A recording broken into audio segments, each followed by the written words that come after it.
watch it more during the actual podcast. It's more like when we're pre-gaming or All right. around It afterwards. told us that we're live, so we're good. Now, to be COPPA compliant, I need to state that we are not doing this for children.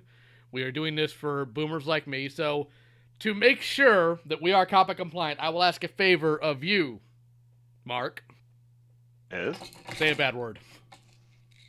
Oh. Poopy. Doggone it, you're going to kill us all!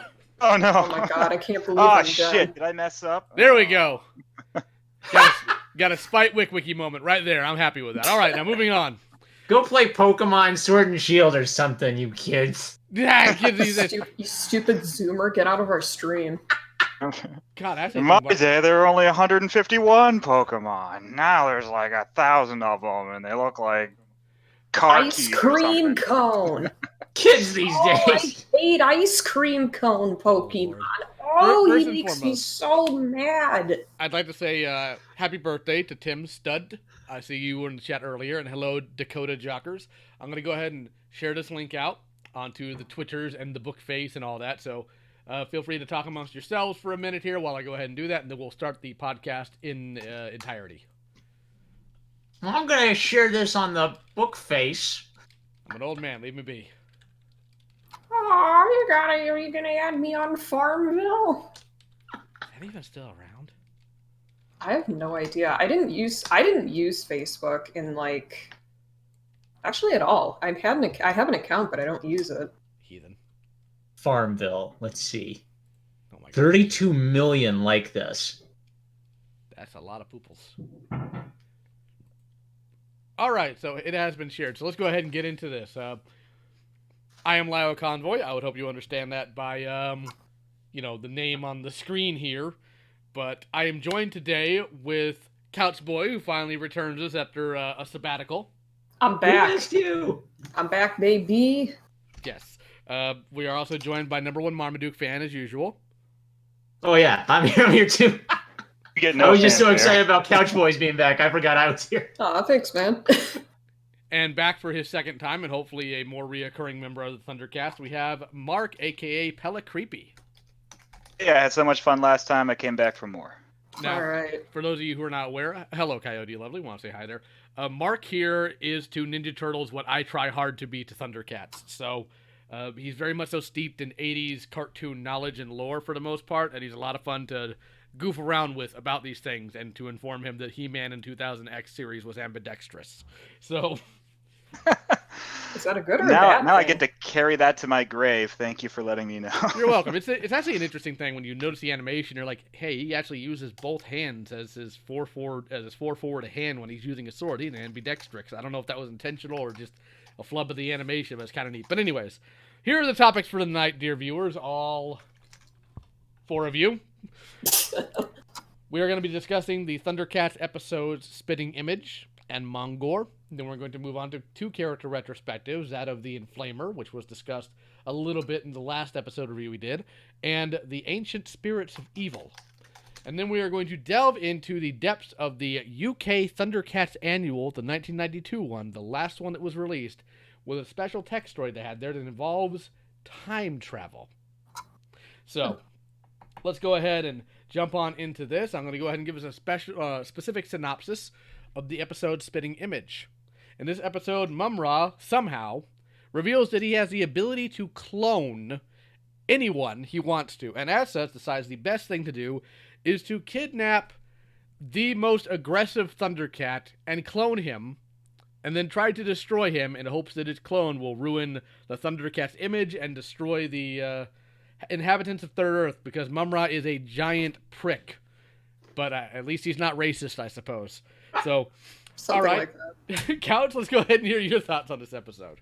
So, there was one thing that I really, really liked about this episode. Mum-Ra's laboratory was so cool. Does it appear in any future episodes? It just felt very, very creepy. Like, kind of unusually creepy for something out of Thundercats, and I loved it. Actually, no, it doesn't show up in any other episodes. But the interesting thing is he has like a whole bunch of random stuff just stashed around the pyramid. You find out later on he's got like a sort of demonic spaceship in the second season. Something like that, yeah. Yeah. It is. Go ahead. Isn't that how he gets to? Oh wait, I don't want to spoil it for Marm because you haven't watched season 2, right? I'm almost to season 2. You better Okay. get there, big boy. It's just weird seeing all that technology in the Onyx Pyramid. Like, I feel like this was the only episode the 2011 writers watched. Like, oh look, there's like cables and computers in the pyramid. Mumra must be an alien, right? Yeah. Something like that. But go They ahead. just watched the scene where he was cloning Panther and they're like, oh, okay. Any other thoughts other than the neat aesthetic to Mumra's lab?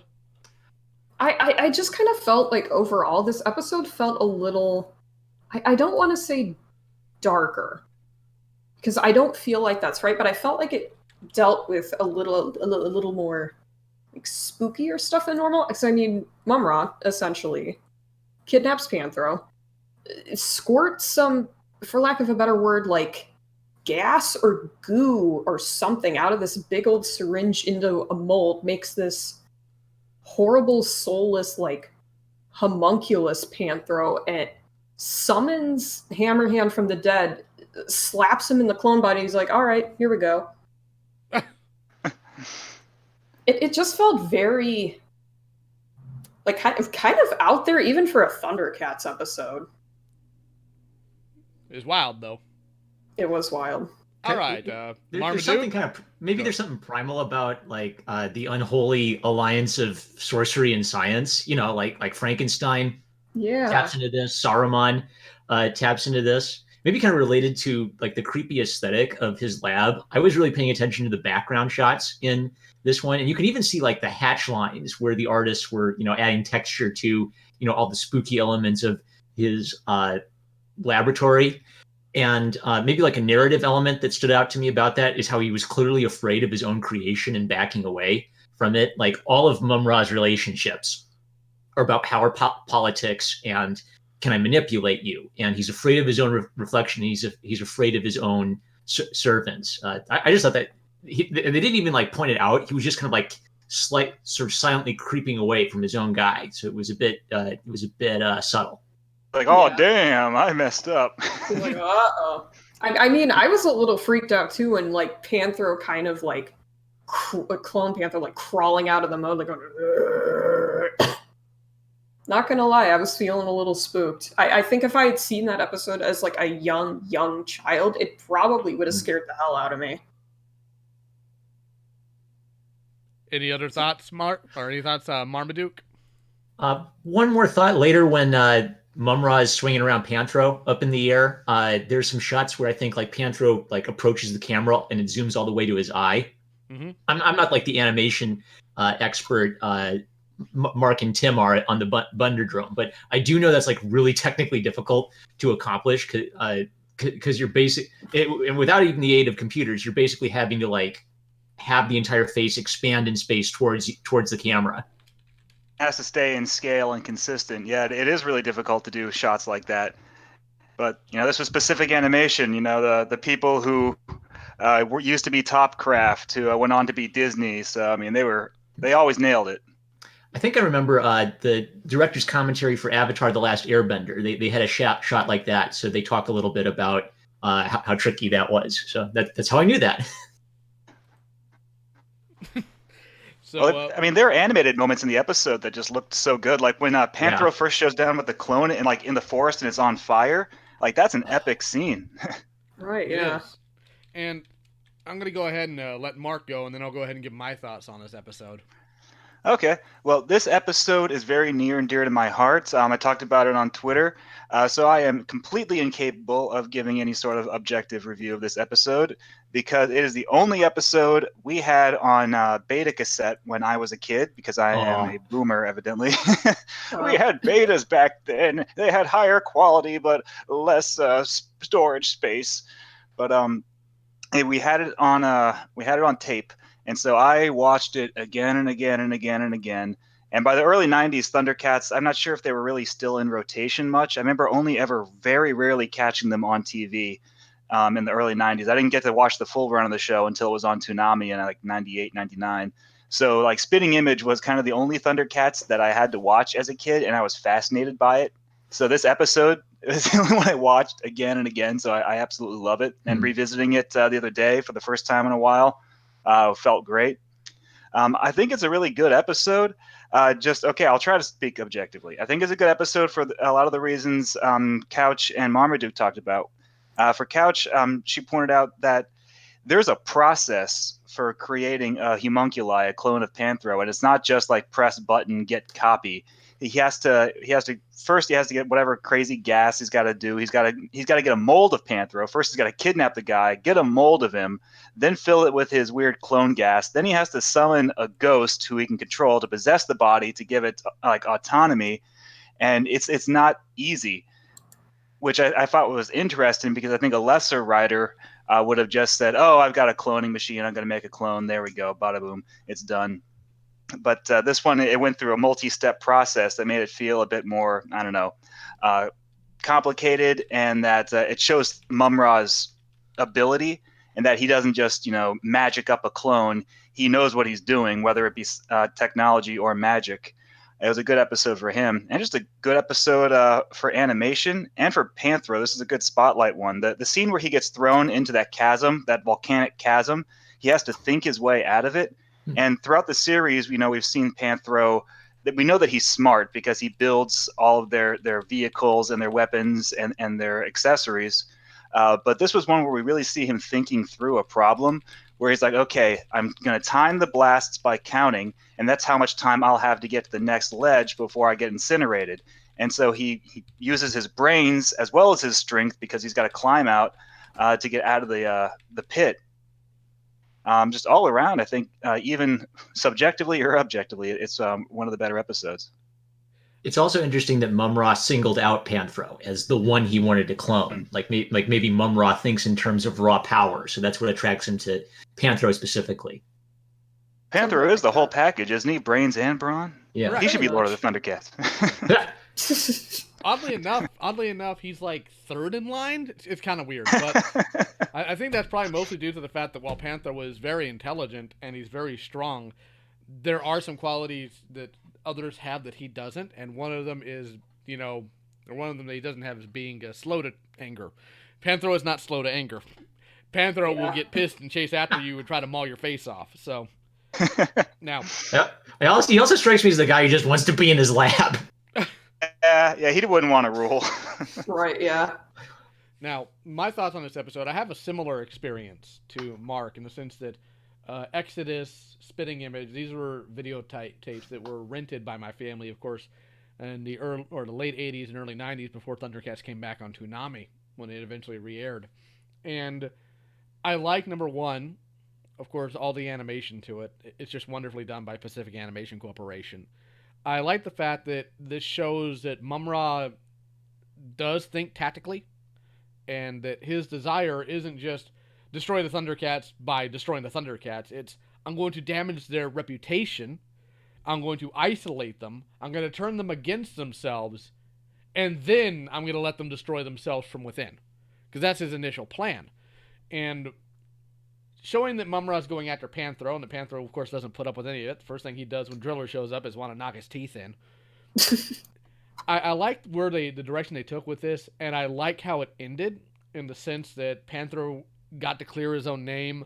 He had a little bit of self-doubt, but he knew that it couldn't have been him because he was literally in a bottomless chasm for days. And am I clipping on anybody else's end? Because Don's telling me I'm clipping. I'm not hearing clipping. Okay, let me reposition my mic here a little bit. But I like Panthro as a character. I think Mum-Ra did a wise thing by trying to single him out, but an unwise thing by not making sure he was actually gone. So we see Mum-Ra's foolhardiness here. But I just like it as an entire package. If there's an episode you can introduce people to the concept of Thundercats that's not loaded with backstory or lore, this is a good one. And it also reestablishes Hammerhand in the flesh because he had actually died in a previous episode, but nobody wanted to mention it. Yeah. Oh yeah, I forgot. He just straight up died. Yes, him and his entire crew. That's why he has a new one. But it wasn't an accident, like he died because he accidentally piloted his ship into a whirlpool. The Thundercats just straight up killed him in that episode. But who was the main person who did? Do you It was remember how they died? Panthro. Yes. Because he was in the Thunder Tank and he created the whirlpool. Oh man, that's a really good Oh my God. notice. Yeah, he's getting revenge on Panthro for killing him. The episode never brings it up, but yeah. But it's Wow. interesting because when you look at Hammerhand's objective here, he's not really concerned about, say, the concept of revenge. He's not concerned about the Thundercat's reputation. He just wants to destroy things. And that's ultimately what screws Mumra over when he's like, no, I will make new clones. And he's like, no, just picks it up and throws it and breaks everything and then whirls away magically somehow. Now, That is a little weird that he got his body back by inhabiting a new clone and turning it into his new body, but then he just kind of like turns into like the Tasmanian devil and flies away, but he never does that later on when he shows up again. look, man, we don't question Viking stuff. We just accept it. True. All right, so I'm going to go ahead and read the show notes here that was from Hear the Roar. The first of 2 Thundercat episodes to be provided by writer Howard Post. Spitting Image is a rare venture into the world of the horror genre. Nearly every science fiction serial will, at one time or another, explore the concept of an evil twin or clone. While the idea may not be an original one, it is well executed in this episode and certainly provides a scare fest for young children. There you go, Couch. Watch out for the scene where the clone Panthro's skin burns inside the fires. See, I wasn't even aware that was burning. I thought that was just the sword differentiating them, but apparently not. Oh wow! I was wondering why he looked a little crispy at the end of the episode. I'm like, oh, maybe the restoration just didn't go completely because I'm currently watching this series on a probably not totally legal website, but yeah, no, I didn't realize he got burned to a crisp. Real quick, and address Dom before I continue. I don't think this inspired Dark Designs in Beast Wars because the writers for Beast Wars were previously He-Man writers. So it's probably inspired more of the fact that Faker existed. But anyways, the episode begins with a nice scene inside Mumra's pyramid. The fact that his vaults are crammed full of rare gems and riches is incredibly befitting, and one can readily imagine they are the results of his many centuries of pillaging his dominion of Third Earth. The episode is notable in introducing a reoccurring villain, the Driller. Although his contribution is woefully short, and it would, perhaps, have been nice to see him in more of his origins expanded upon, his motivation in obtaining diamonds to sharpen his drill points is a unique one, and the setup of Mumra capturing and cloning Panthro is well established. It has to be said that the reintroduction of Hammerhand, albeit in ghost form, is rather unnecessary, and aside from a line or two wherein the clone Panthro emulates his voice patterns, example, evil, evil, evil, there is little or no reason for his presence. His scene at the end of the episode where he destroys the cloning mold is equally bizarre, and the audience can't help but feel they must have missed a vital part of the plot. The scenes of evil Panthro ravaging Third Earth are wonderfully scripted and animated, and Pacific Animation Corporation's use of special effects, mainly the fire effect burning through the forest, is first rate. The episode cannot resist the obligatory scenes of the real Panthro fighting the clone. However, these are depicted well and feature plenty of nunchuck action. Aside from being a journey in pure action and adventure, Spitting Image also has a nice emotional subtext, and Panthro's scenes doubting his involvement in the proceedings are incredibly touching. I couldn't have done it. Could I? You must believe me. I did not do any of those things. We also get a rare chance to see a Thundercat, namely Panthro, out of his uniform, wearing only his belt from Exodus. If anybody harbors any doubts that the Thundercats would push the boundaries of horror and children's television, this episode is surely the antidote. Writer commentary from Leonard Starr. Howie Post was one of my oldest, closest friends. We had both attended the High School of Music and Art though Howie transferred to a different school in his senior year. So we lost touch until I ran into him at DC in, I guess, the late 40s. His forte was humor. He wrote and drew his own stuff, though I can't remember any specific characters, and did well. Later on, he became the head of animation for Paramount Pictures. Eventually came the time when I needed writers for Thundercats. Rankin Boss was New York-based, and most of the animation writers were in California, so writers had to be found locally, and Howie was one of the writers I called. Now, there is something else I want to point out here. Lion-O, still being young, still having to figure out how things operate in some cases, he's panicking because, as established in the last episode that we reviewed, he can't use the sword because he's not allowed to attack other Thundercats. He just learned that, and that was his problem in this episode. So, what does he do? Well, I can't use the sword against Thundercat. And Snarf's response, this is why I think Snarf is actually a lot smarter than people say, is exactly. Right. The sword's not going to harm Panthro. It's going to harm the other guy. So that was actually a really clever introduction and a callback to a previous episode. Which one are you typing? Sorry, It's okay. I'm just giving you a hard time. It's all right. Me. So, I don't have one of those mechanical keyboards. Any other questions, thoughts, or comments about spitting image? You pointed out something I missed, which is Driller's introduction. A goon for a big villain actually accomplishes his task. That's such an unusual thing to happen in a kid's cartoon. Yeah. I mean, he had a pretty... Oh, sorry, go ahead. No, you're right. He was really competent. Well, I mean, in fairness, like, his own well-being was on the line in this case, and it wasn't one random, I'm going to hurt you. It's, you're going to be stuck underground forever, immobile, under the earth. As a kid, that actually kind of horrified me, because he describes it as being, like, locked in the earth forever, this idea of being buried alive, but being self-aware the entire time. Like, I remember as a kid finding that entire premise just absolutely, like, bone-chilling. I still do. And I have no mouth, but I must scream. Yeah. Yeah, and the interesting thing is, we start seeing a little bit more on how Mum-Ra treats, say, the mutants versus people he has dealt with before and knows. He treats people he actually knows, like, and has history with, better than he ever has the mutants. So it's kind of interesting, an odd dichotomy of Mum-Ra. It's like, I will pay you fairly for your work, but mutants, you get to do what I say, no matter what. Shut up. All right, so we're going to go ahead and move on to the next episode, Mongor. And Marmaduke, I'd like your thoughts first this time.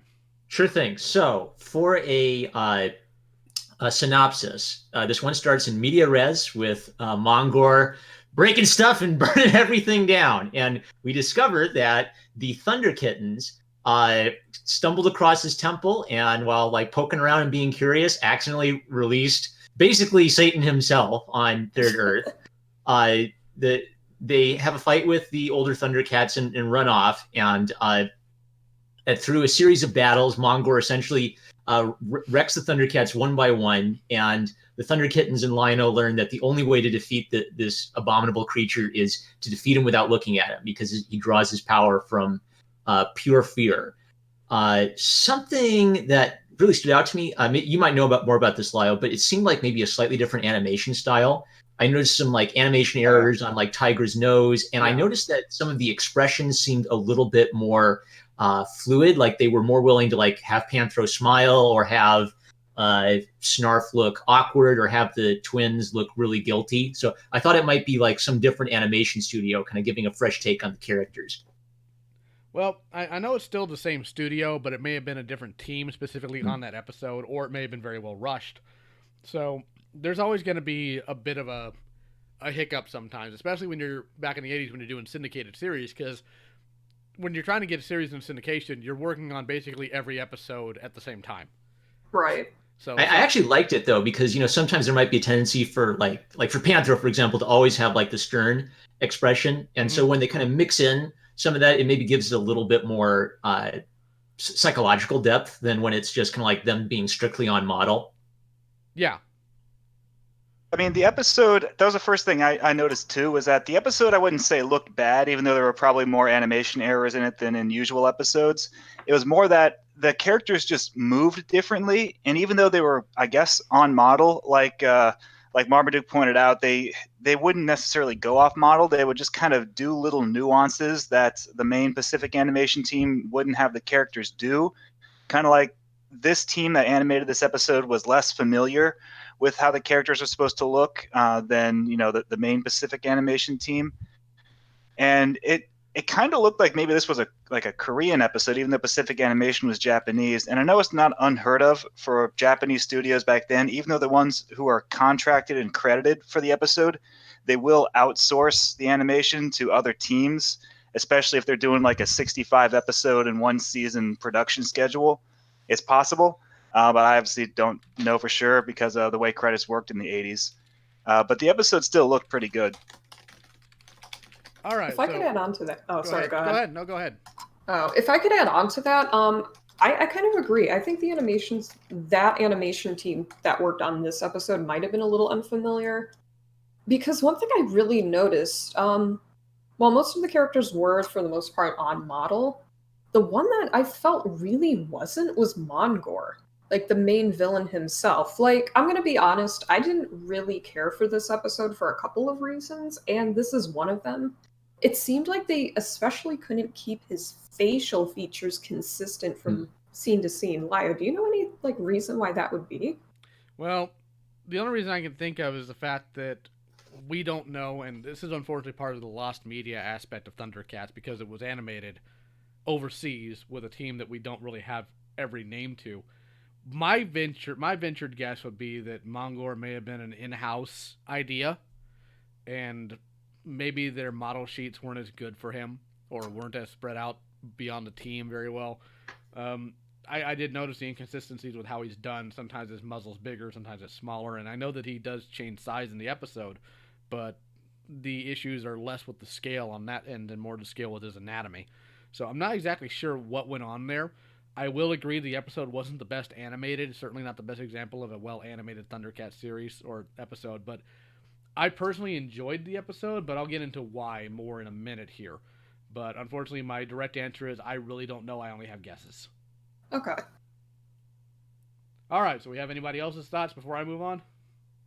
Yeah, if I could say one more thing, actually two more things. The other thing I kind of didn't really like about Mongor as a character is his premise was a little confusing because at first they're like, "Oh yeah, he gets bigger and stronger the more like the more afraid of him you are."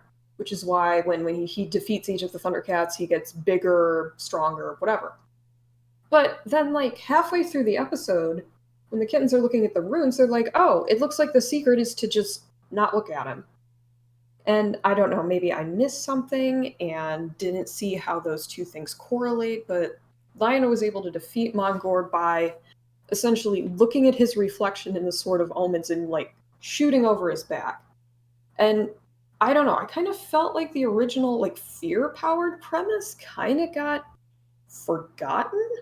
Kind of mixed him up with Medusa, I guess, was Yeah, a the little sort of thing bit. there. Where they got Yeah. they got their themes mixed up with Mongor at the end. I actually do have some answers to that, but these are actually very good observations. So I'm not gonna be the well, actually, no. I'll Well, yeah, actually, Yeah, Zuma. yeah. I'll leave that till a little bit later, but of course I'm not gonna be arrogant about it because that's just stupid.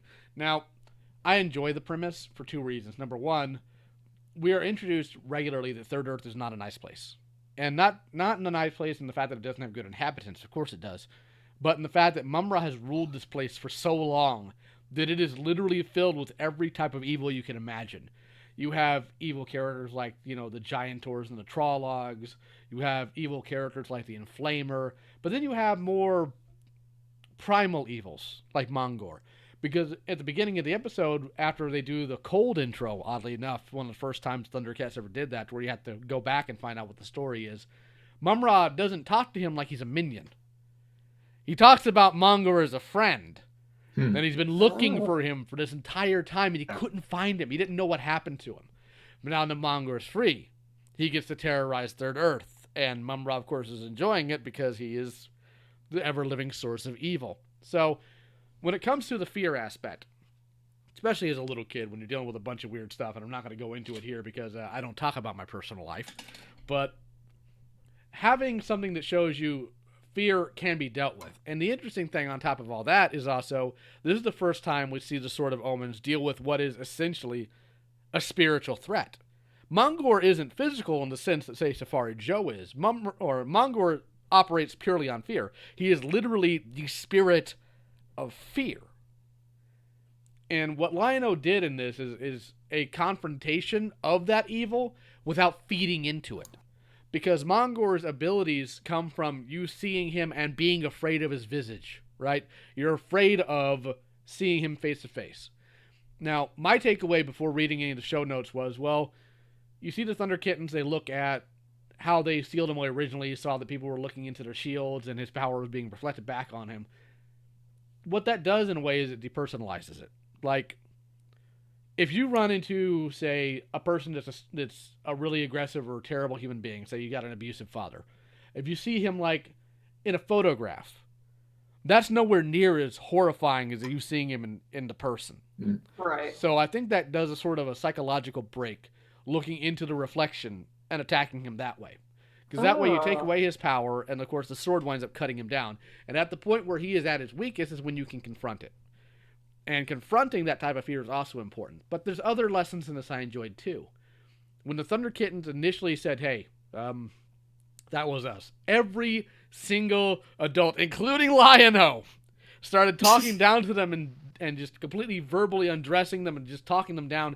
And Snarf is the one who's like, hey, how are they going to learn if you're going to get mad every time?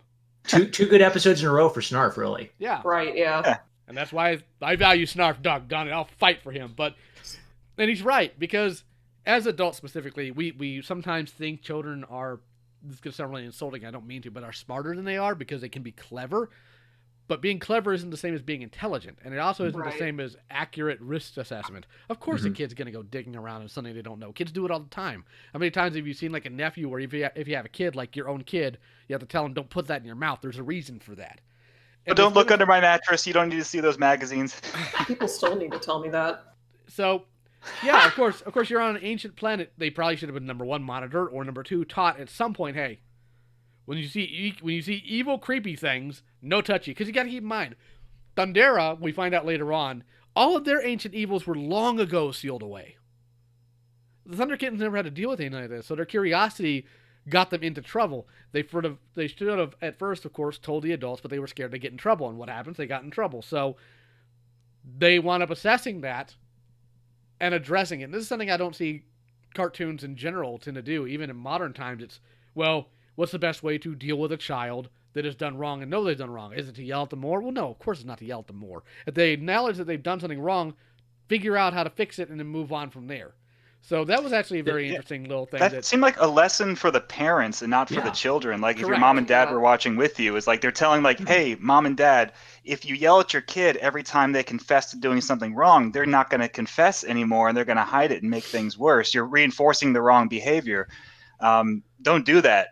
I wonder if that was something the psychological consultant in the credits came up with, to help to tie that over at the end. It may have been, but what I also like, and although I know the scaling and whatnot was an issue, when you think, like, okay, so this is Mum-Ra's first literal demonic entity that he is pitting against the Thundercats, and when you think demonic entity, you think of stuff like you see in Doom, a Baphomet and whatnot. And what they did was they captured that.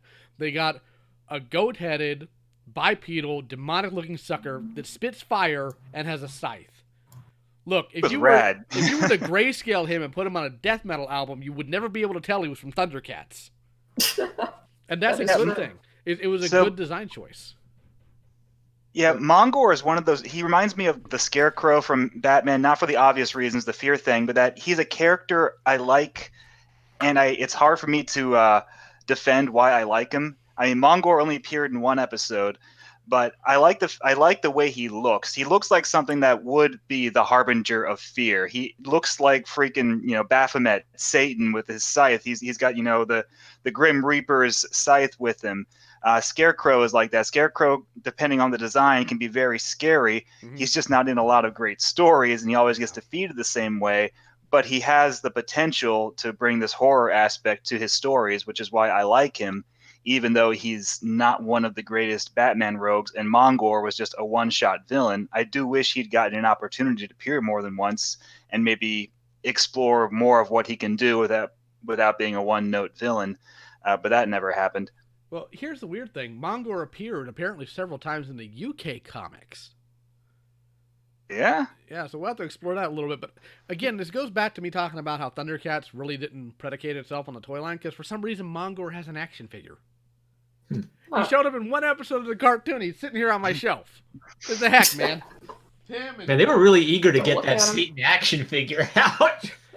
him and Captain Shiner and Safari Joe and all these one-shot characters for the most part. It's like, do I have a Lunatic, though? Nope. No. Right? I mean, at least the Berserkers got some toys, as I recall. But, yeah, kind of it's like the real Ghostbusters toy line. I loved that toy line as a kid, and I never really questioned why the villains from the cartoon didn't get toys in that line, like Sam Hain and the Sandman and the Boogeyman. Yeah. They didn't get toys in that line. I'm sure as a kid I wish they would have, and I would have loved that, but the toy line was good on its own merits. It's just like there is this separation from the toy line and the cartoon, where the cartoon didn't necessarily exist to sell toys, even though the toys are what funded the cartoon. Yeah. There was a division, yet they somehow managed to work without ever feeling like 22-minute toy commercials.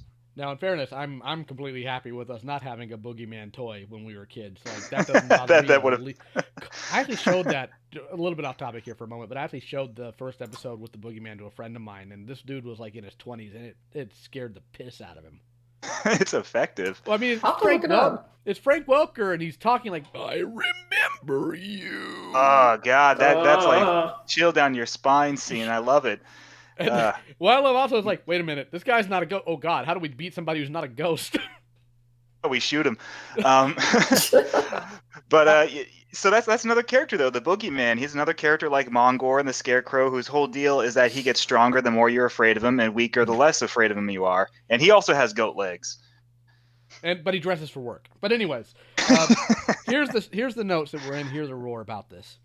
In much the same vein as the Ghost Warrior, Mongor deals with the aftermath of a previously extinct menace being inadvertently released from his tomb.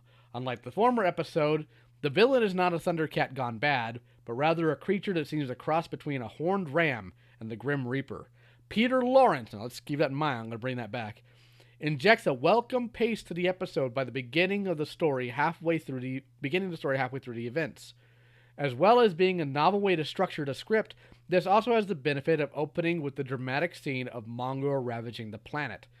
The design of Mongor, the eternal face of fear, is not hugely terrifying during his introduction scenes. However, in fairness to all concerned, Wily Kit does indeed pick him up on this with her comment, "You don't seem very frightening to me." And as the episode progresses and he replenishes his energy, his form becomes more sinister in keeping with the story. Indeed, his transformation throughout the episode becomes one of the most distinctive features he has. Mongor's decision to pick out the Thundercats one by one also enhances the episode, and Lion-O's call to the Thundercats, where nobody is able to respond, is a high point. Other highlights include Panthro's shoulder armor being used to anchor him into the ground, and an obvious nod to Perseus from Greek legend as Lion-O defeats Mongor's reflection in his claw shield. And the climax of the episode is seeded into the inscriptions on Mongor's tomb as it provides a strong message. The answer to present-day issues can often be found in history. Additionally, it makes for a more convincing resolution than simple sword trickery. Mongor also affords an interesting illustration of Lion-O's changing role in the series. By this point in the run, he is seen leading the Thundercats and chastising the Thunder Kittens for their irresponsibility. That the Thundercats endorse this and the Kittens accept it illustrates that his maturation, at least in the eyes of his peers, is almost complete. The final scene where the Kittens reveal they were more scared of their mentor's reaction than of Mongor himself is witty and a situation every child could surely recognize. It has to be said that at this point in Thundercats, the series is somewhat of a golden era. There are a few exceptions throughout this block of scripts, with almost every episode seemingly offering the viewer something new or unexpected. Where Peter Lawrence marks himself out as a writer is in his use of dialogue. His strength in the area are apparent, and his script work is never dull. A great example of Lion-O's delivery of the final blow to Mongor, "For Thundera, for Jaga, and for the Thundercats, strike down this power of fear." With lines like that, even the most mundane sequences are interjected with spine-tingling excitement, something Thundercats would always deliver in abundance. Now here's a writer commentary from Peter Lawrence himself. Pretty straightforward. Kids have to find their way through fear in order to release the greater power of their adult friends and family. From time to time, people have mocked the role that Dr. Quisus, how do I pronounce this, God? Quisus played in Thundercat script process and the seriousness with which we took the need for each story to have a moral that was fundamental to the story and had not simply been tacked on. I'd say that out of the 130 screenplays, perhaps 5 didn't genuinely incorporate a moral or morality theme or a lesson into the structure. The Doctor himself, from time to time, suggested themes we might explore, and this one, fear and how to overcome it, may have been prompted by the Doc. It's quite self-evident, isn't it? Fail to confront fear, and you empower it. It grows until perhaps you cannot confront it. That's the basis of this story. Now, Peter Lawrence, as I talked about in my ThunderCats He-Man comparison, is very much so big in the fantasy genre. And we're talking about even going back to like Greek history and whatnot, and Iliad and the Odyssey and whatnot. But this is the guy that gave ThunderCats a lot of Arthurian elements to it because he's a big Arthurian. And you can usually tell when he's on a script by how much of the fantasy genre is just injected in like cheese in a bowl. So, did he write the Excalibur episode? He did. He did. All right. Well, Not there you go. unsurprising. Big surprise, I know. Yeah, right. But him and I think a couple others are really big into Arthurian lore, which is why ThunderCat stands out more as a medieval fantasy story than say He-Man, based more on the Conan works. Mm-hmm. But I see where he's coming from, and I think if an episode like this was done by a more modern studio now with some of the advances we've had, like Mongor would be actually horrifying, and I would love to do that. I will fist fight everybody in Warner Brothers to get this property dunk on it. But all right, so any other? Could I add? Go ahead. This has one of my favorite corny things that made me laugh, but then I thought about it and it was really cool. I've noticed these a few times through ThunderCats when I laugh at something kind of goofy. They have a lot of like unexplored things, like why the heck were the kids able to find this temple that Mum-Ra had searched for centuries or millennia and not be able to find? So I laughed the first time. That's so ridiculous. What a plot contrivance. But what if there's like a spiritual reason for that, where someone like Mum-Ra literally can't find this type of temple? We know there are good magics in this universe. So ironically, innocent children are able to find this sealed evil. But it's something that's kind of kept from the sight of a guy like Mum-Ra. That's interesting. But I just kind of chalked it up to the fact that kids get into things you wouldn't expect them to. Well, dang kids, where'd you find that snake? Well, this episode, it makes me... One of the things I love so much about Third Earth and the way this entire world is set up is that it feels like... Now, I don't play Dungeons & Dragons, so my RPG knowledge is Legend of Zelda, but it feels like you're in a world where you just put on your backpack and you walk 2 miles out into the country and you stumble upon a temple and it's got Groon inside of it. Don't open that up. Or it's got Mongor inside of it. Don't open it up. Or it's the Tower of Traps and you got to go through a bunch of crazy rooms and find treasure and a boss battle at the end. The whole thing just has that feel to it, where this is a world where every little nook and cranny has some sort of secret to it, and it's a world that you want to see explored in every episode, and every episode does that, especially in the first season, where it's just all about exploring Third Earth, and it's absolutely engrossing. And I think it's one of the things that drew me into ThunderCats so much was that I wanted to know every single little aspect of it. And I especially love looking at like the map that I think was actually from the UK comic, right? That shows where everything on Third Earth is. Well, it actually was published in the UK comics, but it was also It was actually originally released, oddly enough, in an action figure carrying case. Of all places, okay. Interesting. Well, now you know where your Mongor action figure is supposed to be on Third Earth. Well, that was oddly enough, that was in the second, or the map I have here, because I actually have that frame, the one I got from the action figure carrying case. It shows different designs for the Cat's Lair and Castle Plun-Darr, which was originally called the Tower of Evil, and I use it when I'm doing my ThunderCats panel at conventions to show what happens sometimes when you let somebody else take a look at your work and make changes, because sometimes you can see some marked improvements, because originally the Cat's Lair was literally just going to be a cylindrical tower with a cat head on top. And then it became some stone structure, and then it became the iconic Cat's Lair we know now, because the Japanese took a look at it, and Pacific Animation was like, we can make this, but we can make it cooler. And then they did. And Castle Plun-Darr, again, was taken from Last Unicorn, oddly enough. Huh. Yeah, if you look on... Yeah, that's right. Yeah, I need to pull that up. On the clock, right? On the I'll clock. have to look at that.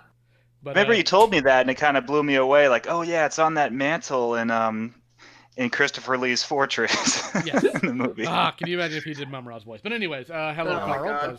I wanted to address Jonah Art's question. Why aren't the antagonists competent as well as the protagonists, too, in both old and new shows? Well, I don't know in this case, or in some cases, if it's competence, because Mum-Ra has addressed multiple times, like, this is the first heavy amount of kickback he's ever gotten. In the centuries or millennia he's ruled on Third Earth, the Thundercats are the most obstinate pain in the butts he's had to deal with. And usually when doing any sort of threat assessment, you don't go out there with a nuke first. You try to use smaller arms first and foremost. So what does Mum-Ra do? Well, he tries plagues, those didn't work. He tried minions, those didn't work. Spirit of Fear didn't work. So at this point, you start upping your game. And it gets to a point in the series where Mum-Ra tries literal planetary destruction. So it's not that I think that Mum-Ra is incompetent. I just think that he's old and that he's a boomer. He's underestimating them every time because he's dealing with something unknown. And by unknown, like, at this point, we're still not aware in the series what the sword is capable of. And even by the end of the series, we don't know what all it's capable of, because it is capable of absurd things. And there are times Mum-Ra has them dead to rights, and that sword pulls out some crazy power that wrecks him, and he has to reassess again. So and Mum-Ra's I don't think it's incompetence. Now the mutants are incompetent. I will grant you. I'd give the mutants even a little bit of credit. We haven't gotten to the episode yet, but I watched ahead.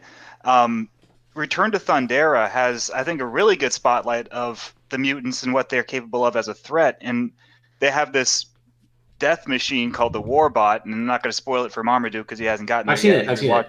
Oh, okay, cool. Well, they have this death machine called the Warbot that's like the pride and joy of the mutant scientific prowess, and it absolutely positively would have won in that episode if there hadn't been some time-traveling bullshit that just so happened to save Lion-O. I mean, if Lion-O hadn't gotten lucky, the mutants would have won. And it shows that the mutants are intelligent enough to build these great war machines. I mean, once they got their vehicles back and the ship beneath the sands, and once they got the sky cutters and the nose divers, like, that upped the game. Like, the mutants, they can do tactics. They killed like most of the Thunderian refugees. Like, they are a legitimate threat. Sometimes the Thundercats just get lucky, or sometimes they win because they're the good guys and they have to win. Now, I want to cover this a little bit more on next podcast, because clearly we're actually going to be covering that episode. But my two favorite things of that episode, on a humorous sense, is number one, Mum-Ra's face, because I actually have it saved as a reaction image. When he first sees the Warbot, is that of, what in the world am I looking at? And I use that when somebody posts something that's really troublesome or something that weirds me out, because it's got slides with his hand out presenting it, and everybody else is like, oh God, what is this? And the second part I like about that is at the very end of the episode when Mum-Ra is taunting them, and he just starts raging to himself, going down, nothing can defeat them but my evil, ancient, old sorcery. He starts monologuing himself, and everybody's just looking at him down the hallway like, is he crazy now? Did he lose his mind? Are you going to show us this image? He's hilarious in that episode. Like, the way he's introduced is that it's like he just got out of bed and he's really grouchy. It's like, black mutants, why did you summon me here? I was taking a nap. This better be good. This better be good, Sly, to summon me in the dead of night. Oh my God, that hurts my throat so bad. Hold on, let me pull up the picture for you guys. I'm sorry, but the chat won't be able to see it. But I have a number of Thundercats reaction images as well, but we'll save those for after the podcast. Let's see here. Well, there's the one where Mum-Ra looks happy. I'm going to have to save that one for later. Doggone, where'd I put that thing? Did I miss the Mandora, the Evil Chaser episode? Yes. Did I come in too late for that? Because there's a great Snarf reaction image in that one where he's just like, what? Like, moving his head to the side with bugged out eyes. All right, I went ahead and posted it in the chat. Should be uploading now. So we'll have to describe it for the listening audience out there in radio. Oh, it's like a radio. He's like, what? That's that meme, varying degrees of want. I'm going to go ahead and grab the other one where he's obviously enthralled, because that one's great too. And I'll probably throw these up when I get the chance next time. But yeah, I do love my Thundercat reaction images because I'm a boomer and I'm the only one that gets them. We're going to have to trade some. Oh, we will. I got a perfect Vulture Man one too, but maybe after the podcast. It's that anime thing. It's that. You said, Oh, he's got like chimp mouth right now, and that's like. But it's that anime thing where one of the hallmarks of Japanese animation is that every drawing is supposed to look good. And Thundercats, I think, is like, because it's animated in Japan, it was a co-production. Like, it doesn't really matter where you freeze frame it in an episode. The drawing almost always looks really good. Yeah, and but intentionally. But let's Is go that, ahead. do they apply that to smear animation, Mark? Smears, I feel, yeah. Smears are smears, so no. Yeah, smears serve a purpose. But yeah, they're not really supposed to be like good little pictures. But these are fantastic. And what the heck? Why is Bengali showing up? Couch Boys Bengali's like, loves oh, Bengali. what? No, here I'll go Bengali's ahead. like, Husbando material. I'll go ahead and I'll give Marmaduke an example. Marmaduke, have you ever seen that Naruto screenshot that says "I will show you pain" and the guy's face? Yeah. And that's I actually a smear. That's a smear. I actually liked that episode, even though that whole episode was kind of janky. I actually use that in my animation presentations. I disclaim it like, all right, so we're covering animation errors, and this isn't. I tell them this isn't an error. I just like it. All right, so we're gonna go ahead into the character retrospective. We're gonna talk briefly about the Inflamer, and then we're gonna move into the Ancient Spirits of Evil. So, Mark, why don't you go ahead and give us your thoughts about the Inflamer? well, he was only in one episode, and we talked about it last time. It was an incredibly good episode. But he's kind of like Mongor. I mean, there's a lot of one-off characters in Thundercats who you don't really necessarily want to see again, like the Mad Bubbler or a Mortis, or and the Inflamer is one that I wouldn't have like Mongor. I would have liked to have seen him again, but I'm glad we got him. His whole deal is that he's a mercenary. You get this idea, again, the world building of the show is they show you his lair in this, not just a volcano, but a volcano that has a dwarf star in it, so you know it's hot. When they show his quarters inside, it's literally a throne, and he works for gold because he needs the gold to maintain his power, because if he runs out of gold, he turns into a little shrimp. When he has gold, he's huge and he's almost unstoppable. So they do a very good job of building up this mythology around a one-shot character who serves a purpose in an episode and then disappears forever. But it makes the world feel lived in and engrossing, and it's part of that whole, like, reminds me of Legend of Zelda, where you just walk around and explore. You could go up to this crazy volcano with a dwarf star in it and find a throne room, and there's this guy, the Inflamer, in there, and he's got this whole like big backstory, but he's a one-shot bad guy. And he kind of is just an example of one of the things that made Thundercats such a strong series. Even their one-shot villains had an entire season's worth of content shoved into them. Now, I also like the hey kids, some people are dicks. Yeah, he was a dick. He's like, oh boy, you brought me back to life. Thank you so much. Cool, I'm gonna burn you to death now. Yeah. Thanks, Inflamer. Big boomer energy. How's it going? He can repair a sword. I mean, apparently he can do that. He's a blacksmith too. Look at that. Well, there is one thing that you did say that was incorrect. Inflamer actually showed up in 2 episodes.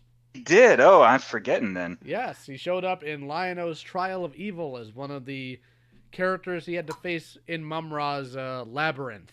And I can't wait to get to that one then, because the only thing I remember from that one is Lion-O meeting this like really tired old puma who used to be a god, but because nobody believes him anymore, he's just kind of like weak and pathetic. And I remember finding that really interesting. But well, I won't spoil it for you, despite the fact that it's a 35-year-old cartoon. But let's just say you find out later on why you never see Inflamer again. Ooh, okay. He pulls a hammer hand, except he doesn't come back. All right. Something like that. It's pretty brutal. But you other 2 guys, have any other thoughts about the Inflamer? My only additional thought on the Inflamer is when he's in his like no gold shrimp form, as Mark put it. Oh my god, that scared the hell out of me as a kid.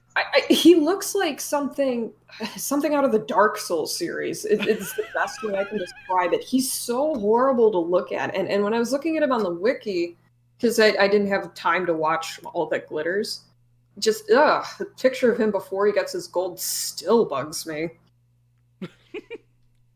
Do you like his voice? I need to listen to his voice again, but at the same time, I feel like I don't. I remember he's like, I need to go. Or Exactly. I'm dying. Like, the Thundercats are just kind of like, ugh. God, I think my old man's comment when he first saw that was like, figures already asking for a handout. My old man, he's kind of weird. But anyways, any other thoughts on Inflamer before we move on to the big boys? Nothing with the Inflamer. I'm just going to share some more Thundercats reaction images that the audience can't see. The audience can't see. The audience can't see. This is a I great already posted them on process. Twitter a I long sure time wish ago. you all could see this. I think I have some on my Look, you guys. phone. Oh Lord, I'll tell You you don't know what. what you're missing. You guys post those, and I'll put them up on Twitter later tonight, so everybody can see them. Oh boy. I posted these on Twitter a while ago, so I just happened to have them on hand. Over the top anime reaction. Oh Oh my god. god. One more. This is the Snarf one I was talking about that, Oh, I that think I had me in have that stitches. one. He's like, what? I feel like this all day of every day. Same. Okay, we need to make this its own thing. Like we'll all just try to like surprise each other with Thundercats reaction images or other cartoon reaction images, and then actually show it to the audience. All right, give me. I blew my load already. I'm gonna T-pose on all of you real quick. Just give me a moment here. Let me find it. Okay, is this your famous reaction image, Lyle? Not my famous one, no, but Okay. one that's perfect.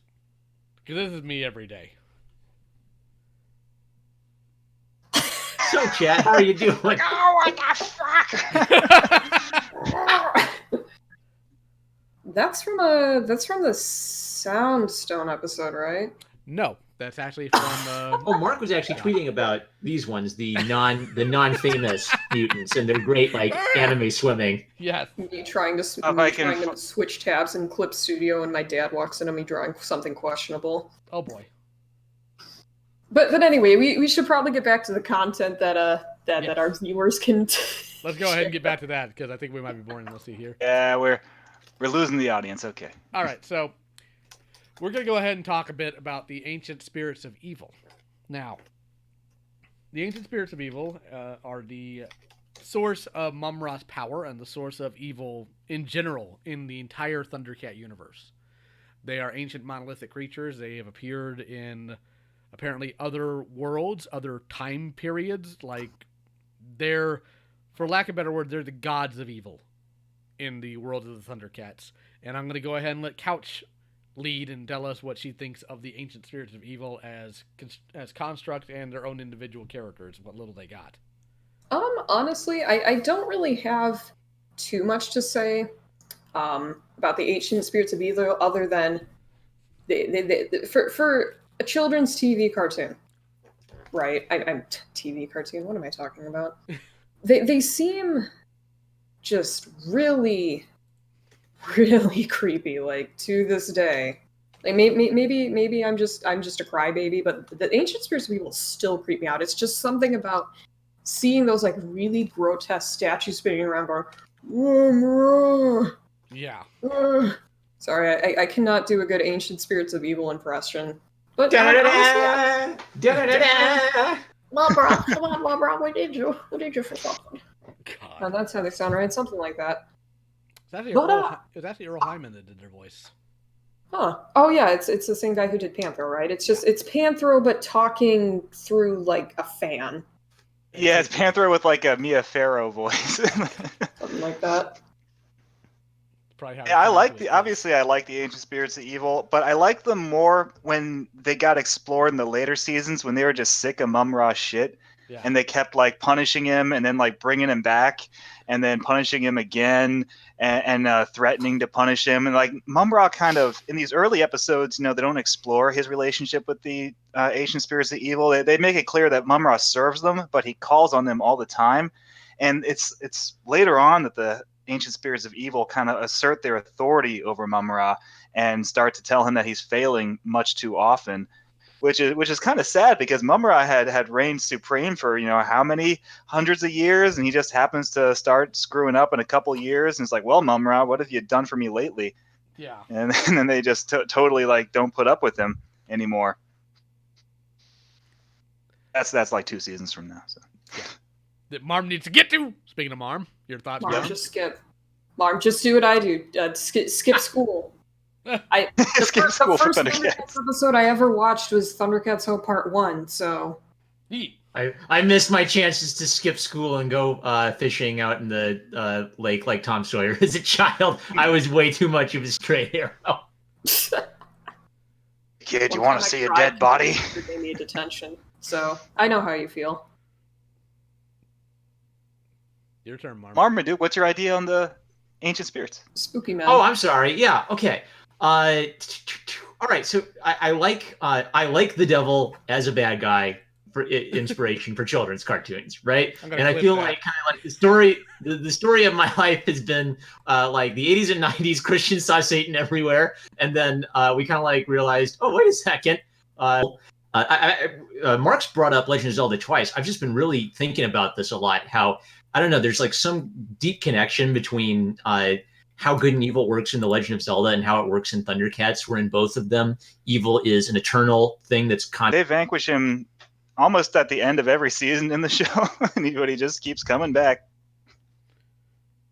Now, my thoughts on the ancient spirits of evil are generally in the same vein as everybody else's. But here's the thing. I like that, all right, in the 80s, there was a big push to not just have the main villain, but the villain had a boss, right? So with Skeletor, it was Hordak, and with Hordak, it was Horde Prime. And with Tex Hex from Bravestar, it was Stampede. And, of course, Megatron was kind of taken over by Unicron for a while in Transformers. So Well, Cobra Commander ended up with Serpentor for a while, so yeah, you're right. And then Cobra Law, which people don't like talking about, but whatever. Yeah. Shredder had Krang.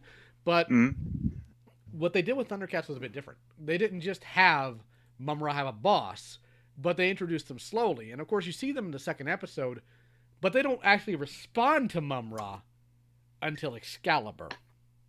When Mum-Ra's lamenting over, what do I do about this sword? And they're like, hey, there was this one guy, might want to try him. But then later on in the second season, when Mum-Ra screws up royally and becomes depowered for quite a bit of time, and he's actually contemplating, all right, do I ask them for their power? Because if I do and they say no, they're going to throw me into hell. And while they don't call it hell, they literally call it eternal demon fire. You know what they're getting at. Mm-hmm. It's like, so they can either do that or they can cast me there. And at that point, that's when they start getting more interactive. And that's when they start getting irritated. Because now Mum-Ra is more powerful, and he's still not able to beat them. So they chastise them, they send him aid, they do everything they can, and they still can't quite win. So they're getting frustrated as well. But they're basically a stand-in for the devil. Not even for lack of better word, because Mum-Ra's a devil priest, and whom does the devil priest call on but the devil? And the way they work is actually very well written, in the sense that they're not out there like haunting the village of, I don't know, the Wolos in their giant statue form. They're more insidious. They operate through people, and they operate through people in smaller ways, like a pickpocket, or say Mum-Ra's ruling through fear. It's always in smaller ways that evil actually creeps in. We've seen the ancient spirits of evil operate outside of their pyramid. We saw that in The Last Day. We saw them reconstruct entire pyramids. We saw them move to entire different planets. So they do have some power, but it's not omnipotence by any means. Nor is it omniscience. There's things they don't know. And there's things they don't dick with. We find out in Book of Omens, they don't want Mum-Ra to go into the Book of Omens because it has the knowledge of everything. And when you have the knowledge of everything, evil can't exist anymore because you understand that it's futile. So they demanded he not go in there.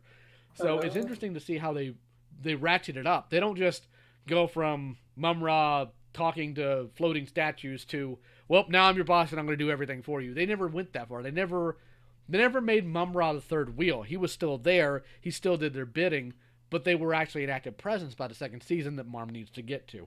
Now, yeah. I'm going to go ahead and read off the show notes here because they categorize them. The four statues looming over Mum-Ra's cauldron in the Black Pyramid are the mysterious ancient spirits of evil. They represent the source of Mum-Ra's powers, and he enjoys a tumultuous relationship with them, at times their slave, and occasionally their master. Mum-Ra must appeal to the ancient spirits of evil to allow him to transform to his former self. And they also periodically grant him additional powers, including the ability to impersonate others. In one of Leonard Starr's original and unused concepts for the series, the spirits would originally have had a fifth member and would have appeared in a different form. Mum-Ra's sarcophagus stands upright against the wall of his tomb, the black onyx pyramid. The murals on the wall depict 5 man-beast gods, all ominous in their appearance, that Mum-Ra is able to transmogrify himself into by means of his staff, the top of which is a 5-headed serpent, all heads wriggling. By touching one of the heads, Mum-Ra expands in size, and amid smoke and flashes of lights is seen wearing helmets depicted in the beast gods summoned. Mum-Ra's glowing eyes would have been seen through the helmet's eye holes, but a bit of his mummy face should have seen beneath the helmet. The beast gods are Hora, the destroyer, hawk-headed helmet; Seimt, the destroyer, crocodile-headed helmet; Batar, the dreadnought, bull-headed helmet; Grunta, the defiler, boar-headed helmet; Screecha, the deceptor, baboon-headed helmet. These helmets should all have Egyptian decoration characteristics, but should be more massive and ominous. The actual Egyptian designs are somewhat benign. Although this extract proves or provides names for the ancient spirits of evil, contradictory evidence can be found in the commissioned but ultimately unproduced Season 1 script entitled The Beasts of Mum-Ra by Jerry Matthews. In this, Matthews named the creatures Kondark, Minotaur, Crocodon, and Porcinius Rex, and depicted them coming to life and terrorizing the ThunderCats. Wait a minute, what was that last one? Porcinius Rex. Ah, I see. There is no N after the R. Okay. On screen, only one member of the Ancient Spirits of Evil was ever named, given the moniker of Vulture King in the Season 1 adventure, Dimension Doom. So, the original concept was going to be more of these demonic things living at the end of his staff. And, of course, we found his staff in the original action figure for Mummy Mum-Ra, though having a goat head, or a bull head, rather, instead of a wriggling snake. And I'd imagine they went with the concept they did because that would have been really expensive to animate. Good God. Also kind of confusing. But I think if ThunderCats was done by somebody who knows the source material and actually cares, it could be I think it'd be a really good contender in the modern market, but you'd have to, have WB not be stupid about it. Because the Ancient Spirits of Evil would be a fantastic backdrop for Mum-Ra's activities and why he is and who he is. So any other questions or comments or thoughts about the Ancient Spirits of Evil before we move on to the craziest freaking ThunderCat story I've ever read? I don't think I have anything to add. How about you, Mark? Yep, I think we said it all about them. I'd ask Mark. But I am interested in the story because I haven't read it. Oh, But Mark or Mark? But I'm a fake geek guy. Yeah. No, I asked you, Mark, and then I went to Marm because I got to pick on Marm. It's part of my job. All right, so now that we discussed the Ancient Spirits of Evil, we're going to go ahead and wrap up by discussing the story in the UK annuals, oddly named, let's see here, Never and Beyond. Now, bit of backstory here. The UK annuals and the comics in general didn't just have the comics themselves. They also had written prose stories, and this is one of them. But it's also really weird. Now, I'm going to go around the room to those who have read it, and let's open up with, unfortunately, Mark didn't get the chance to read it. It's a bit wild. Didn't do my homework. Yeah, he didn't do his homework that I gave him literally like 12 hours ago. But we're gonna go ahead and lead off with Marm. Marm, what are your thoughts on the story? All right. Do you want me to give a synopsis for poor Mark? By all means. All right. So it's written by Dan Abnett, which is a name I know from comics, but I don't know what he's famous for. And the illustrators are Jerry Paris, Gary Frank, and John Burns. I instantly recognized John Burns' name. So I do know that these kinds of stories were usually included as a way of kind of like expanding the market. Like it would let them kind of label comics as children's literature and get them in more places, I think. So it is a time travel story that involves a discussion of Lion-O's uncle, Leopardo, who has been erased from ThunderCats history. Lion-O learns of Leopardo through a dream, and he learns that the reason his uncle's been erased from history is they believe he betrayed the ThunderCats to the Plun-Darrans after experimenting with time travel. Now, apparently this describes Lion-O as being caught in the Cave of Time. I thought it was Tigra, unless maybe there was a change to the UK comics. But it turns out that the Cave of Time is kind of like an access point for time travel. And so when Leopardo and one of the mutants who is named Rusk with a nice rolling Rusk, they disappear into time, but they are able to emerge out of the cave of time. So there's this great scene where the spaceship actually comes erupting out of the earth through the cave of time. And Rosk, it turns out, is like this really like probably one of the most physically intimidating people they've ever fought. Like he overpowers Panthro. He kicks all the Thundercats' butts off screen, and there's this. It has one of the most amazing time travel elements I've ever seen, where Lion-O figures out, I am going to get the time device away from Rosk since he's using that to kick all our butts, and I guess Lion-O guesses that the second that I decide to get the time travel device away from him and give it to my poor old decrepit uncle, then that will occur. Boom. And then the time paradox occurs. Instantly, his uncle shows up right next to him with the time travel device. And when they ask him, how'd you get the time travel device? He says, Lion-O gave it to me. How did Lion-O get the time travel device? I just gave it to him. But the simple act of deciding I'm going to get the time travel device changes all the time, and they defeat Rosk, and they learn that Leopardo did not betray them. He was faking it to kind of like protect them from the spirits of time or something. The Lords of Time. Yeah, almost like kind of a counterpart or loosely inspired by the spirits of evil, but they rule the dimensions of time. We never see them. They're just influencing things from the fourth dimension. And at the end of the adventure, poor Leopardo and Rosk are both basically teleported back into fetuses, or they're teleported backwards in time until they disappear. But they're actually not gone. They exist somewhere else out in the universe. It is nuts, but they learn through their adventure that Leopardo did not really betray them. So, and Lion-O has the great line, "Our memories are wrong. We just remember something that didn't happen." I love it. It's insane. We were there when it didn't happen. All right. Oh, no. Now imagine me trying to comprehend this at 2 a.m. I'm half you're awake. describing, Benadryl, and I'm just like, that guy can't deal with this shit right now. What's really weird about it is they explain the time travel as a joke, but if you actually slow down and think about it, this is the greatest. This is the most logical time travel story I've ever seen. It is, and that's why it's so great. That ending sounds like to me. Sorry, I've got to call attention to one line that I just love so much. On the first screen was a massive swirling bloom, like black inky water, draining away down a plug hole. But Lion-O knew that he wasn't looking at a bath plug. What a smart boy. Good God. But that ending you described, Marmaduke, it reminds me of the scene from the end of Bill and Ted's Excellent Adventure, where they're in the police precinct, and they're just saying, like, they're coming up with ways to get past the cops by kind of, abusing time travel. So they're like, hey Ted, remember to remind us when we meet ourselves in the parking lot to drop a bucket on this cop's head. And then a bucket falls out of the sky and drops on the cop's head, and they get past him. And that's how they get past all the cops. They say, hey, remember that we need to write ourselves a letter telling us not to go into this door. And then a letter pops up and tells not to go in that door. It's just kind of like a total abuse of the logic of time travel. Yeah. That the way it be. How about you, Couch? Any other thoughts other than my brain hurt? Okay, so I'm not going to talk about time travel or the honestly rather disturbing ending that felt more like a deleted scene. Have any of you guys seen the movie Interstellar? Yeah, because that's kind of what this story reminded me of.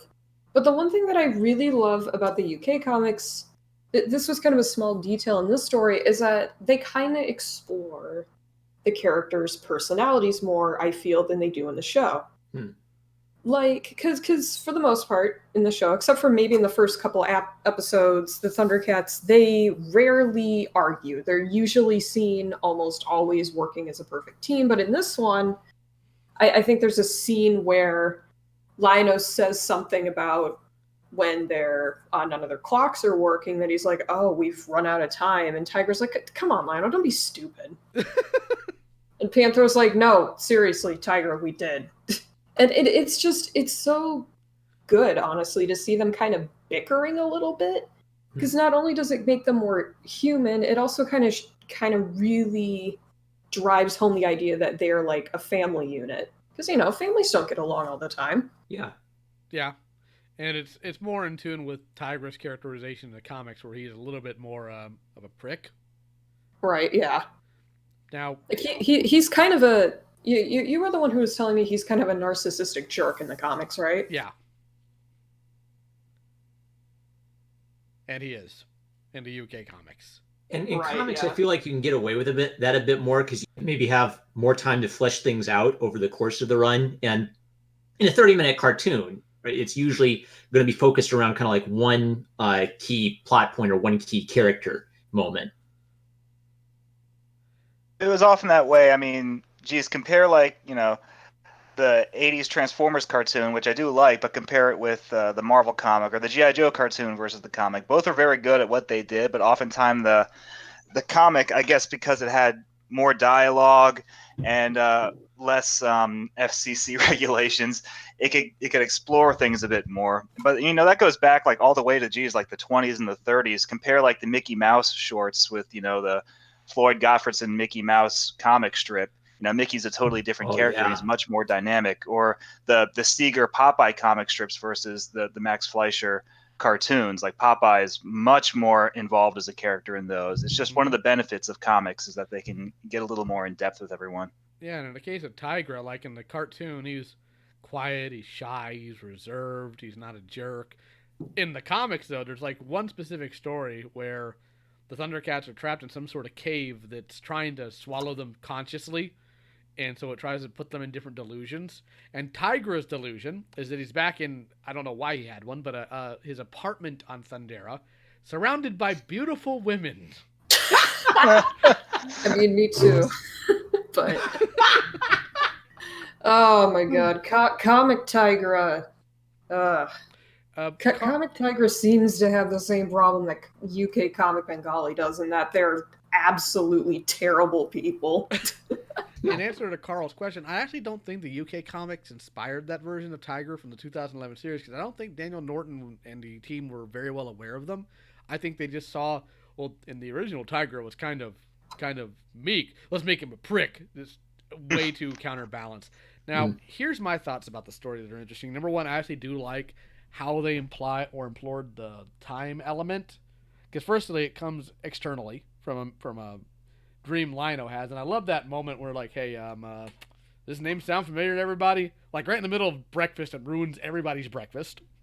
And then the interesting thing was, number one, we have confirmation that what the Thundercats wear is armor, because it's stated Lino's wearing azure armor, and we find out Lino's part leopard. We find that out because I wondered about that. His uncle is Leopardo. This was never addressed.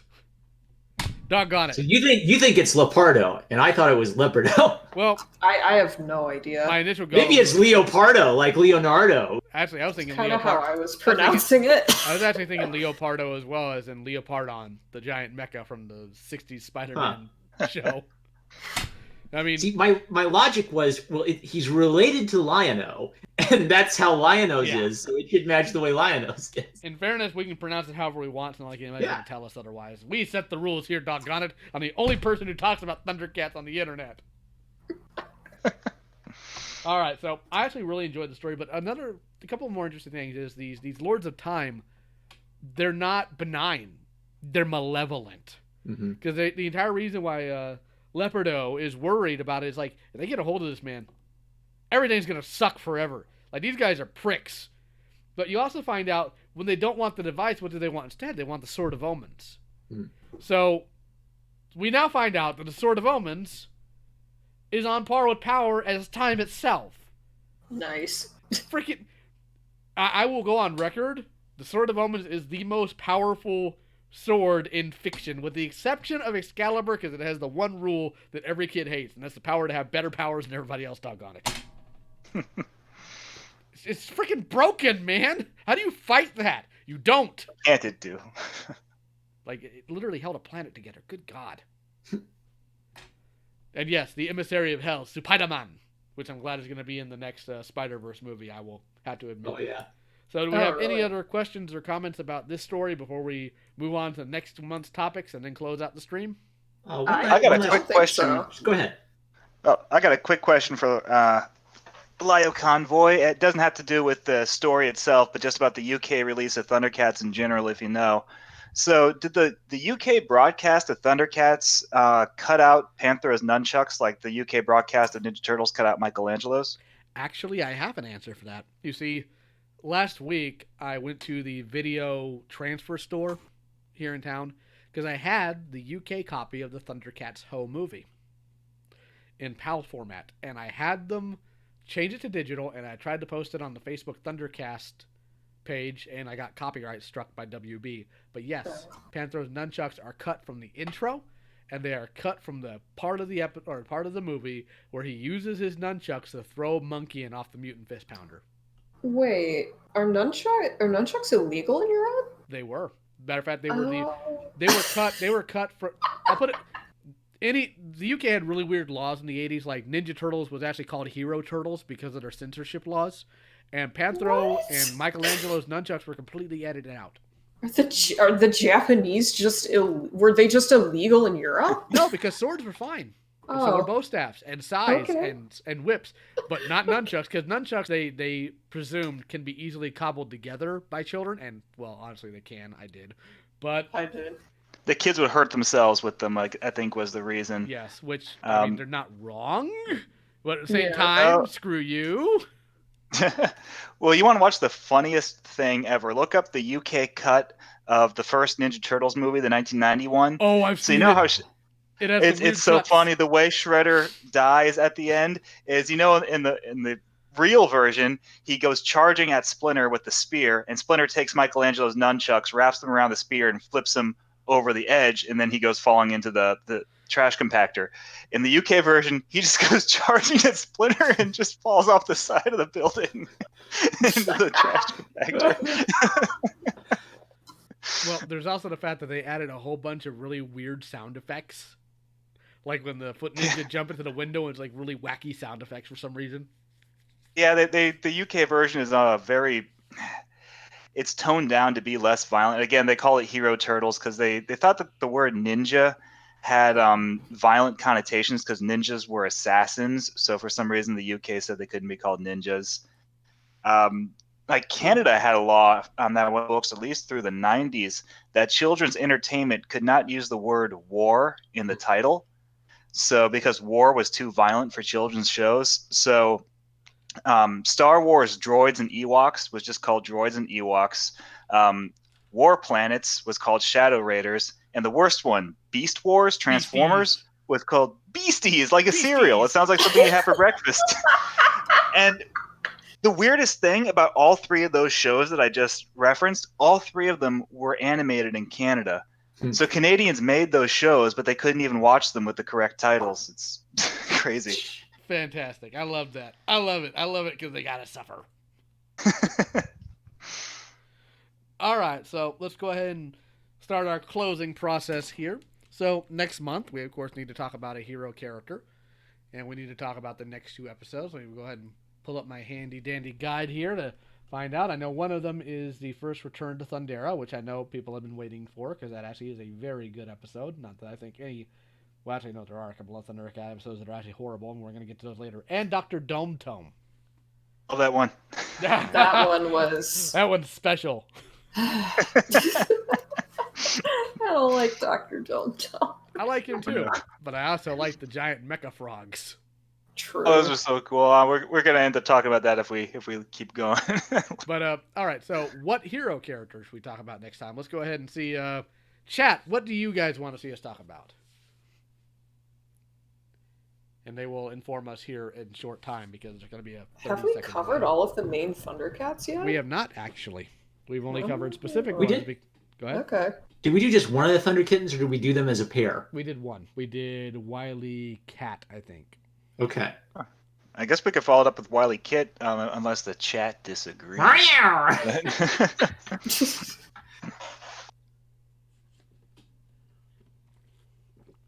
Come on, Vank man, I see you in there. And Daily Murphy. Please.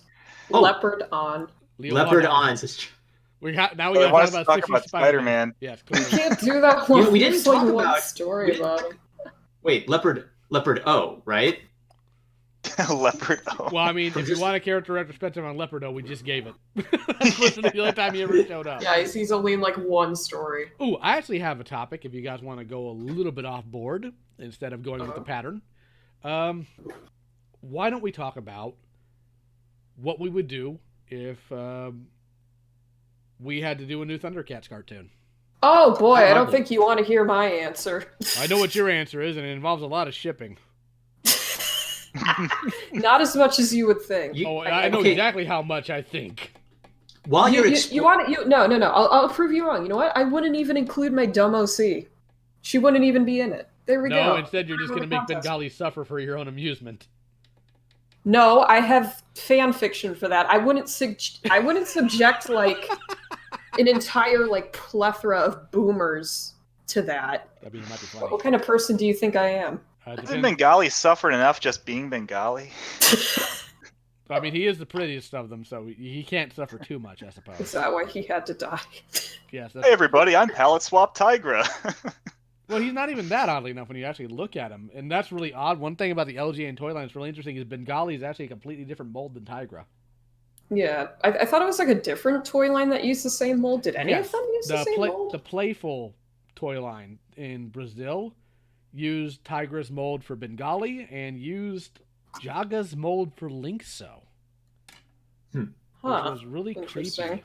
For two reasons. Number one, they had to paint over all the molded detail, and for some reason, Jaga's action figure has a bulge. Oh my. Link's so stacked. He's the only Thundercat figure that has one. It's so freaking weird. You can really appreciate it in that 9-inch scale that those toys are in. Like, oh, it's so big. It's not the only thing that's 9 inches, if you know what I mean. Anyway, moving on. So no, we can always make that the main topic instead of we'll do, of course, the episode retrospective and whatnot, and then just go ham and talk about that and see how that goes.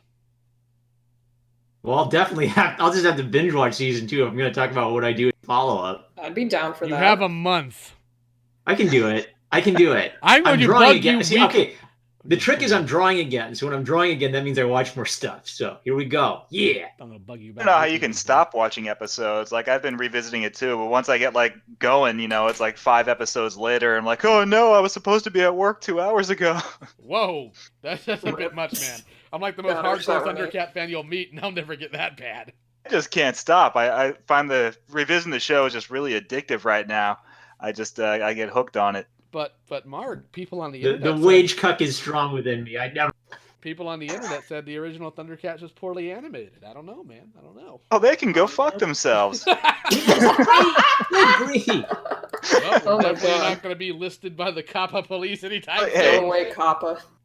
This is what you get when you ask me to curse at the beginning of the show. You know, man. I thought I was helping. Yeah, and then No, Lionel it- tells me, "Oh, hey, Sophie, we tend to be couch. We tend to be pretty like, oh my god, I just doxed myself. Whoa."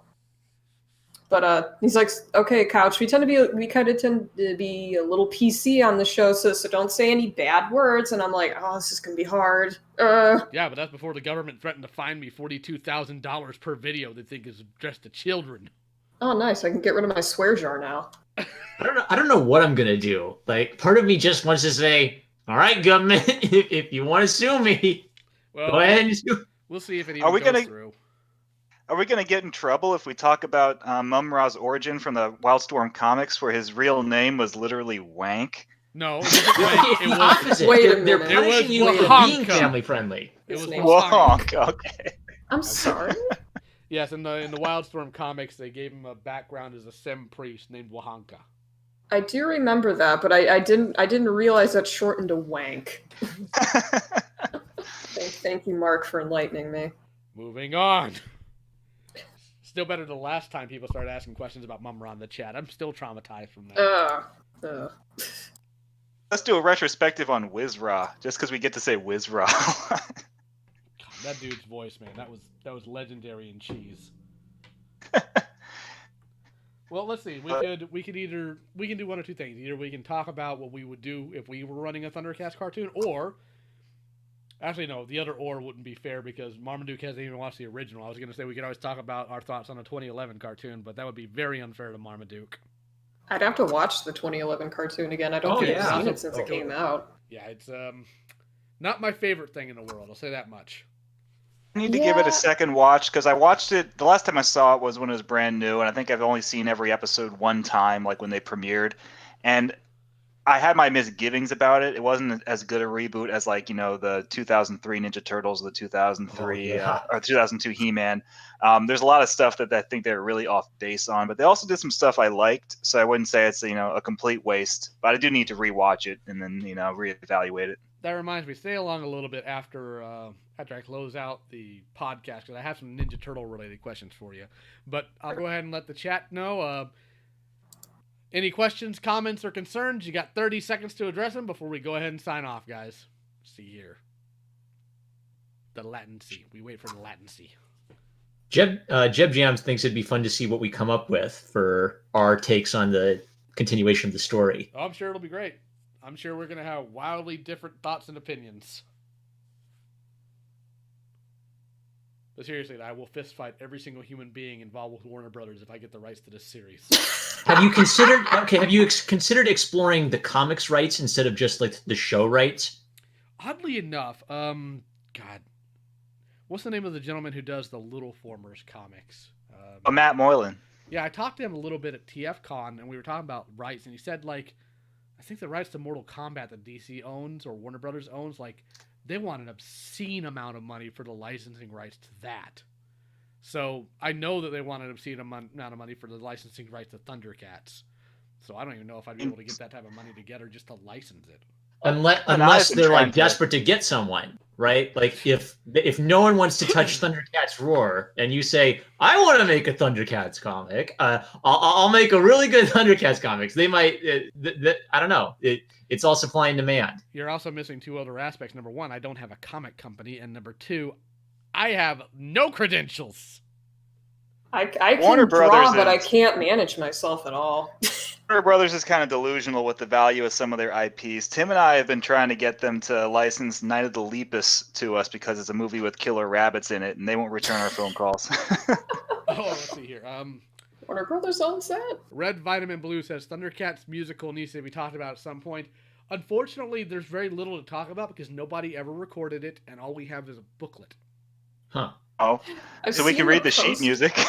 No, it doesn't even have sheet music. I saw the poster. Is that the one with Gumby? Yes. Oh my god! I didn't realize that was a thing. Now, Jonah Art says, if you had a month to write a Thundercat story full arc, how would we make it? We'll talk about that next time. Venkman, I will finish that as soon as my longsword gets resharpened. That's what I'm waiting on. I got plans. And I'm probably going to wind up getting banned from more websites for it at the end of it, but I'm okay with that. I'm a strong, independent Thundercat person who don't need no man. All right, so let's go ahead and sign off for the month, and we'll see you guys next month. Go ahead and log out, guys. Say your goodbyes. Bye, everyone. Thanks for coming. Bye. Bye. Yeah. All right, see you.